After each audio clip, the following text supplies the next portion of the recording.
2 जिल्हा परिषद 4 पंचायत समिती मतदारसंघाच्या नावात बदल। जिल्हा परिषद आणि पंचायत समिती प्रारूप प्रभाग जाहीर। यामध्ये शाहूवाडी तालुक्यातील 2 जिल्हा परिषद मतदारसंघाच्या नावात बदल झालाय, तर 4 मतदारसंघाची नावं बदलली आहेत। मात्र पूर्वीच्या गावांना नवीन प्रारूप प्रभाग रचनेत समाविष्ट राहिलाय, केवळ मतदारसंघाची नावं बदलली आहेत। शाहूवाडी तालुक्यातील 4 जिल्हा परिषद मतदारसंघ, 8 पंचायत समिती मतदारसंघ होते। पूर्वी तालुक्यात शित्तूर, वारूळ, सरूड, पिशवी, पणुंद्रे असे जिल्हा परिषद मतदारसंघ होते, तर पंचायत समितीसाठी शित्तूर, वारूळ, कडवे, भेडसगाव, सरूड, पिशवी, बांबवडे, पणुंद्रे, करणफेण असे पंचायत समिती गट होते। बदललेल्या मतदारसंघांची नावं पूर्वीच्या शित्तूर, वारूळ जिल्हा परिषद मतदारसंघातील कडवे पंचायत समिती असं नाव होतं, मात्र आता कडवे पंचायत समितीऐवजी येल्लूर पंचायत समिती असं मतदारसंघ केलाय। पूर्वीच्या मतदारसंघातील गावांचा या नवीन नावांच्या मतदारसंघात समावेश कायम आहे।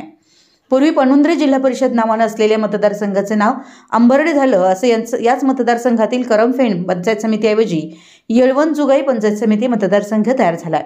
या मतदारसंघातील जिल्हा परिषद आणि पंचायत समिती दोन्ही मतदारसंघाच्या नावात बदल झालाय, त्यामुळे अंबर्डे आणि त्या अंतर्गत येळव-जुगाई पंचायत समिती अशी नावं झाली आहेत। विशाल क्रांती न्यूज, राहुल पाटील, शाहूवाडी।